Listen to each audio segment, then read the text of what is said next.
আসলে আমার বিচিই নেই, তাই সুদর্শন পুরুষ অ্যাওয়ার্ড পাওয়ার কোনো প্রশ্নই ওঠে না। এটা কি মাইনা নেওয়া যায়? দেশের সবথেকে সুদর্শন পুরুষ নাকি হ্যাঁ হইল যে কোনো পুরুষ মানুষ হবে কবে? আসলে এটা তো কোনো কাজ হতে পারে না।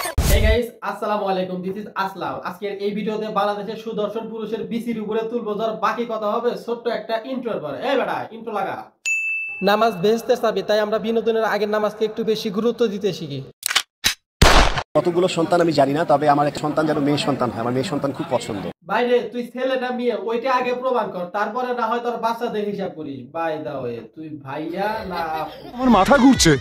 আপনাদেরকে চমক দিতে এবং নতুন কিছু দেওয়ার সবসময় আমার একটা চেষ্টা থাকে। বাট মেশিন দুর্বল থাকায় আমাদের নতুন নতুন কিছু উপহার দিতে পারে না।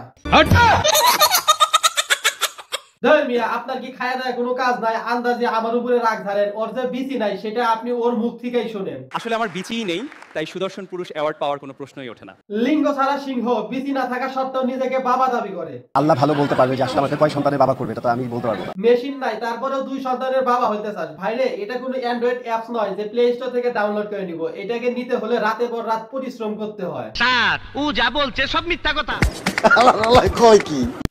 মানুষ হবে কবে? আসলে এটা তো কোনো কাজ হতে পারে না। আমরা সেই দিনই মানুষ থেকে অমানুষ হয়ে গেছি, যেই দিন তোর বিচি না থাকা সত্ত্বেও তোকে সুদর্শন পুরুষের অ্যাওয়ার্ড দেওয়া হয়েছে। এইটাও সম্ভব? আপনাদের কাছে আমার ছোট্ট একটা প্রশ্ন, কোন হিজড়া কি পুরুষ হইতে পারে?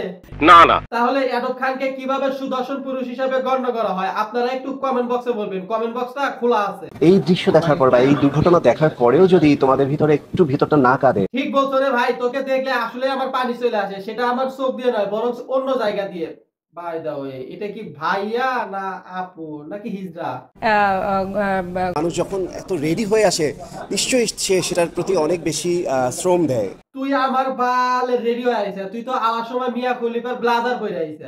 100% সত্যি। তোকে বাংলাদেশের সুদর্শন পুরুষ হিসেবে গণ্য না করে যদি কোনো ওয়েবসাইট ভিডিওর ক্যামেরাম্যান হিসেবে গণ্য করতো, সেটা আমাদের পক্ষে ভালো হইতো। কেন? কারণ তুই একটা হিজড়া, ওই ধরনের ভিডিও দেখলে তোর কোনো ফিলিংস হইতো না। এটা ক্যাজুয়াল একটা ফর্মাল স্যুট, জাস্ট আমি একটু কাস্টমাইজ করেছি, দ্যাটস ইট। বাচ্চা মেয়েদের পরিধান করা ড্রেসের সাথে বিভিন্ন ফুল দিয়ে সাজানো হয় যেন সেই মাইয়াটাকে দেখতে ভালো লাগে, কিন্তু তুই যে ড্রেসটা পরছস এতে করে আমাদের কাছে একটুও ভালো লাগতেছে না। তাহলে এই ড্রেস পরার মূল্য রইলো কি? শুধু দাম নয়, এটার পেছনে তার চেয়ে বেশি হচ্ছে এফোর্ট। চিন্তা করা গেছে এই ধরনের হিজড়াও নাকি সুদর্শন পুরুষের অ্যাওয়ার্ড পায়। আমি পেয়েছি স্টাইলিশ ফ্যাশন ডিরেক্টর অ্যাওয়ার্ড। এই সুদর্শন পুরুষের অ্যাওয়ার্ড নিয়ে তুই একবার বাসায় যাইয়া দেখ, তোর হাজবেন্ড এই অ্যাওয়ার্ডটা তোর একদম কি দিয়ে ঢুকিয়ে দেবে। বাই দা ওয়ে, হিজড়াদের আবার কোনো হাজবেন্ড থাকে? তাহলে অ্যাডব খানকে কিসের সাথে তুলনা করবো? ওকে দেখতে লাগে না কোনো পুরুষের মতো, লাগে না কোনো নারীর মতো, আবার দেখতে লাগে না কোনো হিজড়ার মতো। মানে কি মানুষ রে বাবা। এই ছিল আজকের ভিডিও। ভিডিওটা সম্পূর্ণ বিনোদনের জন্য বানানো হয়েছে। কোনো ভদ্র ফ্যামিলির সন্তান এই ভিডিওটাকে সিরিয়াসলি নেবেন না। আপনি চিন্তা করবেন না। আপনারা চাইলে আপনাদের বংশের পরিচয় দিতে পারেন কমেন্ট বক্সে। কমেন্ট বক্স খোলা আছে।